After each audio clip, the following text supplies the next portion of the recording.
रोकती हूं तो टोक लगती है, ना रोकूं तो मेरा प्रेम कैसा? आप ही बताओ श्याम सुंदर, क्या कहूं मैं, जाओ या ना जाओ? ठाकुर जी के नेत्र सजल हो गए और किशोरी जी के चरणों की ओर देखते हुए श्याम सुंदर मौन वहां से आगे हो गए, रथ पर आरूढ़ हो गए। जैसे ही रथ पर आरूढ़ हुए, सब ब्रजवासी मानो रथ को पकड़ रहे हैं। कोई कह रहा है इसका चक्का टूट जाए या कि घोड़ा बीमार पड़ जाए। अरे रथ चालक, ये अक्रूर नाम कौन ने धर दिया या को, ये तो महाक्रूर है, ठाकुर जी को लेके जा रहा हूं हमसे दूर।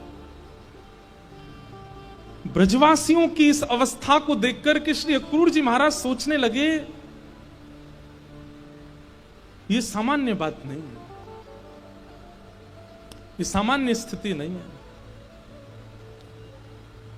और श्री अक्रूर जी महाराज तुरंत रथ से उतर करके दौड़ करके गए और यशोदा मैया को कक्ष में ले जाकर के बोले, मां आप कहीं ज्यादा उम्मीदों में ना रहने लगो, इसलिए मुझे आपको सत्य बताना पड़ेगा, 2 मिनट मेरी बात बहुत ध्यान से सुनिएगा। यशोदा मैया बोली, अरे मेरो लाला जा रहा हूं मैं मिलन, तो बोले मेरी बात सुनिए एक बार। और सब बाहर व्यस्त थे। अक्रूर जी महाराज यशोदा मैया को भीतर कक्ष में ले जाकर के बताते हैं, मैया आज से 11 वर्ष 56 दिन पहले भादों की रात्रि अष्टमी को आपके यहां कृष्ण का जन्म नहीं हुआ था, आपके यहां एक लाली ने जन्म लिया था।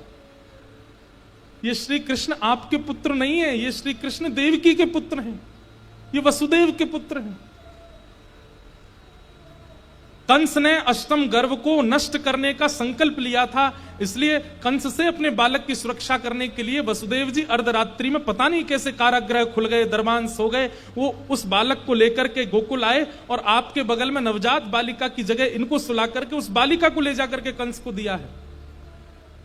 और ये बात मैं इसलिए बता रहा हूं क्योंकि 11 वर्ष 56 दिन आपने पालन किया जिस लाल का, उसकी जन्मदात्री मां आज भी कारागृह में प्रतीक्षा कर रही है। और अब कृष्ण के जाने पर अगर कृष्ण लौट करके आए वापस तो वो मां जीवित नहीं रहेगी, वो बहुत प्रतीक्षा कर रही है। मैं रोज मिलता हूं देवकी से, आपने तो पालन किया है कृष्ण का, उन्होंने तो जन्म दिया है, इसलिए मां अगर कृष्ण लौट करके ना आवे तो आप परेशान मत होइएगा, क्योंकि वो अपनी वास्तविक मां के पास जा रहे हैं।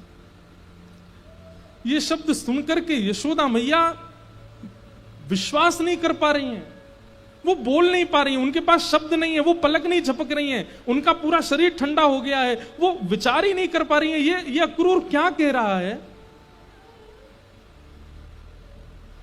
जड़वत एक मूर्ति की तरह यशोदा मैया खड़ी है और इतना कहकर के प्रणाम करके अक्रूर जी चले गए, रथ में जाकर के बैठ गए। और जैसे ही रथ आगे बढ़ने लगा, थोड़ी देर बाद यशोदा मैया को होश आया, जैसे तैसे अपने आप को संभाल करके यशोदा मैया नंद भवन से बाहर निकल करके आई। रथ को जाता हुआ देख, एक तरफ तो मन में कुतूहल चल रहा है, ये मेरो लाला नहीं है, दूसरी तरफ बाल लीला पूरी चित्त में घूम रही है, ये वो मेरे प्राण श्री कृष्ण है जिसको सदा हृदय से लगा के मैं रही हूं।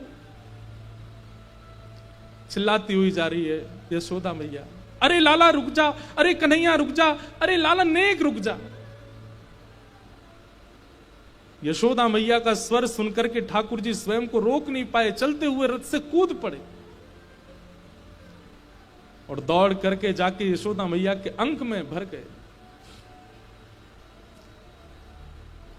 खूब रो रहे हैं ठाकुर जी, नहीं जाना चाह रहे। यशोदा मैया कहें, लाला अपनो बहुत ध्यान रखियो। और एक एक रों का मैया स्पर्श कर रही है, ठाकुर जी के मुख का, नेत्रों का, नाक का, ओष्ठ का, ग्रीवा का, वक्ष का, उदर का, घुटने का, एक एक अंग यशोदा मैया अपने हाथों में मानो जैसे स्पर्श समान कर रही हो। पतो ना अब कब छूबे को मिलेगा। और सर्वांगीण अंग छूते छूते जैसे यशोदा मैया ने लाला के चरण छुए और प्रणाम करने लगी मां, ठाकुर जी टूट गए। यशोदा मैया को मैया ये तू कहा कर रही है, तू मेरे चरण छोड़, अभी तू कहा कर रही है, अरे तू तो ऐसे छू रही है मुझको जैसे मैं दोबारा मिलूंगा नहीं तो को। यशोदा मैया बोली, हाँ लाला, मुझे पता है तू अब मुझको छुवे को नहीं मिलेगा। क्यों? क्योंकि मुझको पता चल गई है कि तू मेरो लाला नहीं है, तू तो देवकी को लाला।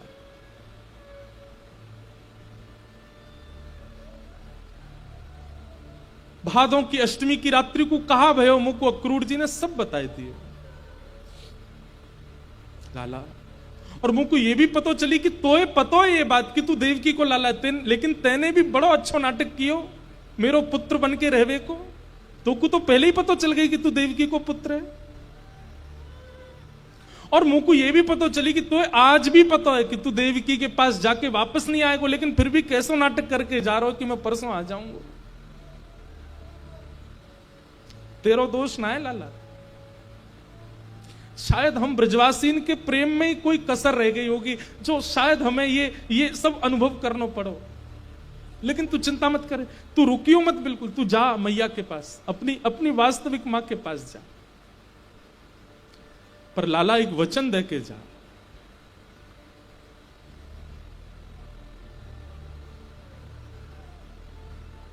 यशोदा अस्वस्थ है, तू मत आइयो। यशोदा कहीं गिर गई है, तू मत आइयो। यशोदा के चोट लगी, तू बिल्कुल मत आइयो। लेकिन जब तुमको पता चले कि यशोदा मरवे वाली है लाला, तू वह समय आ जाइयो बस।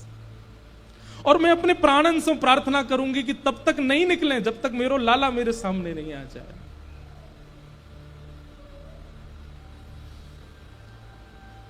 तेरे कोमल हाथन में सिर रख के अपनो तब प्राण त्यागूंगी कन्हैया। खूब सेवा करियो देवकी की, खूब प्रेम करियो। वाने भी बहुत तपस्या करी जो तो मेरे पास भेज दियो। लेकिन लाला बस एक अधिकार मुझको दियो कि मैं तेरे दर्शन करते हुए प्राण त्यागूं अपने। ठाकुर जी मानो उस समय ऐसी स्थिति में आ गए कि इसी समय प्रलय हो जाए, पूरी धरती भूचाल हो जाए, धरती कंपायमान होने लगी है उस समय ठाकुर जी के रूप को देख करके। लेकिन तुरंत भगवान ने अपने आप को समाहित किया, यशोदा मैया को हृदय से लगाया। बोले मैया, बोले अब कछु मत बोल लाला, तू जा, अब तो कछु नहीं सुनो, क्योंकि अब तू जो बोलेगो सब असत्य बोलेगो, या हमारे तू चलो जा, मैं कोई को नहीं बताऊंगी ये बात, तू जा।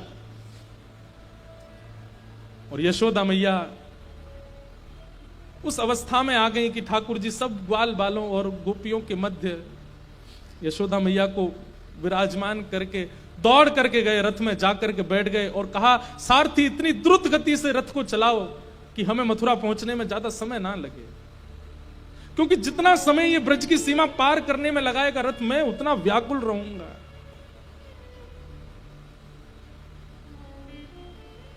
ठाकुर जी मथुरा चले गए। आपको पता है ब्रजवासी अभी भी इसी आश में मथुरा की ओर देख रहे हैं कि लाला हमारी याद आ जाएगी, जे लेक दूर जाते सोई दौड़ के आ जाएगा वापस, ये जा ही ना सके हमते दूर। कई ब्रजवासी तो रो ही नहीं रहे, बल्कि रोते हुए के आंसू पहुंच रहे हैं। तुम काय रो रहे? अरे हम यहाँ लाला जाने, जे नंद जी को छोरा हमारे बिना रही ना, अब ही देखियो, अब ही दौड़ता हुआ आवेगो।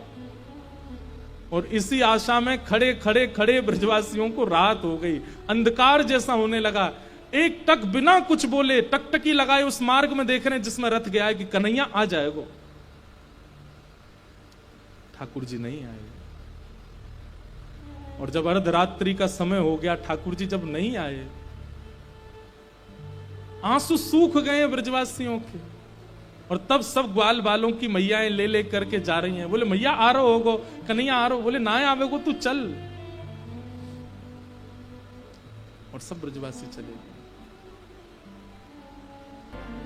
जौहत मतलब करती रह गई। गोपियां और यशोदा मैया कह रही हैं, लाला हम तेरी बाट देखते रह गए, तेरो इंतजार करते रह गए, तू आयो नहीं।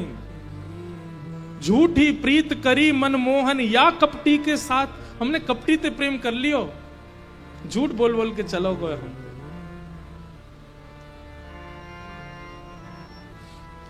बंधुओं, अब बनाने को तो बहुत बातें वक्ताओं के मुख में आ जाती हैं, पर वास्तव में विश्व कल्याण के लिए गोपियों ने दान किया है श्री कृष्ण का, किशोरी जी की आज्ञा पर।